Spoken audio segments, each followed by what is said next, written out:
Imposibleng maapektuhan ng sigalot sa Middle East ang presyo ng petrolyo sa bansa. Humihirit ng taas pasahe ang mga tsuper ng jeep. Si Pangulong Bongbong Marcos gusto namang hilingin sa Kongreso na bigyan siya ng kapangyarihan para mapababa ang buwis sa petrolyo. Nasa frontline ng balitang yan, si Maricel Halili.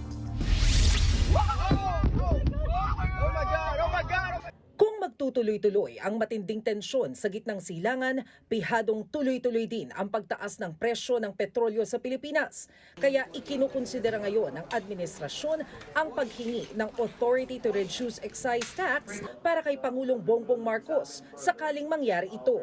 I am going to talk to the leaders in both the House and in the Senate to maybe this is not yet a sure thing, but this is something that we are discussing, and it could be helpful.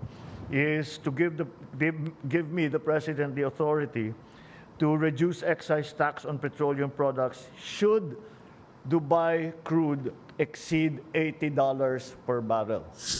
Pero paglilinaw ng Department of Finance, hindi lang ang presyo ng petrolyo ang ikinukonsidera sa pagdedesisyon kung kailangan ito. Kasama rin dito ang duration o tagal ng paglobo ng halaga ng petrolyo. Even if it exceeds $80 per barrel, doesn't mean we react right away. It also has to exist for a certain period of time. Kasi kung tumaas ang presyo ng 80, isang araw lang, bumaba naman next day ulit ng 77, ba't tayo magre-react? Sa ngayon, nasa $76.50 per barrel ang Dubai crude. Oras na sumampa na ito sa $80 per barrel, magbibigay na ng subsidiya sa sektor ng transportasyon at agrikultura. Ayon sa Pangulo, tatagal pa sa ngayon ng hanggang 2 buwan ang stockpile ng petrolyo. Pero mainam na raw ang magtipid, lalo't hindi malinaw kung kailan matatapos ang krisis sa Middle East. Kakailanganin natin gawin ito upang mabawasan nga ang pagbayad dahil tataas nga ang presyo at hindi lamang sana sa government offices, but we have issued a directive to all the government offices to find ways to save energy in every way. Ngayong araw, epektibo ang halos 2 pisong taas presyo sa kada litro ng gasolina, habang lampas piso naman sa diesel. Babala ng DOE, posibleng lingguhan ang oil price hike. More definite about is that there will be an increase, unfortunately. Dahil nga sa pag-increase din, dahil sa pagsara ng Strait of Hormuz, dahil sa increase din ng logistics, nagiging mahal na rin mag-ship, nagiging mahal na rin ang insurance nila. So,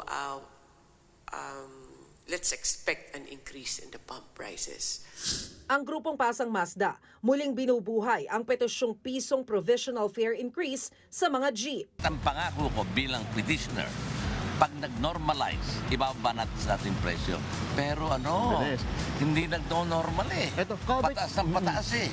Bukod sa presyo ng langis, malaking problema rin ang kaligtasan ng mga Pinoy na naiipit sa gulo. Sabi ni PBBM, higit 1,400 na Pinoy na ang gustong magpa-repatriate.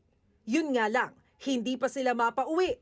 Bukod sa sarado ang mga paliparan, nangangamba rin ng Pangulo na matulad ang commercial plane ng Pinas sa fighter jet ng Amerika na aksidenteng pinabagsak ng Kuwait. Wala naman raw sa posisyon ng Pilipinas para manawagan ng tigil putukan, lalo't hindi naman tayo kasali sa gulo. Pero umaasa pa rin ang Pangulo na humupa ang tensyon sa pagitan ng US, Israel at Iran para na rin sa kaligtasan ng mga kababayan nating namamalagi sa Middle East. Para makatulong sa mga OFW sa Middle East, may libreng tawag sila sa PLDT at SMART. Ang mga kaanak naman dito sa Pilipinas, makakatawag ng libre sa PLDT, SMART at TNT para kumustahin ang mga OFW sa Middle East. Epektibo ito hanggang March 7 at posible pang palawigin. Nagbabalita mula sa Frontline, Maricel Halili, News 5. Mga kapatid, Cheryl Cosing po. Maging maalam at may pakialam sa mga napapanahong issue at headlines. Mag-follow at mag-subscribe na sa social media pages ng News 5.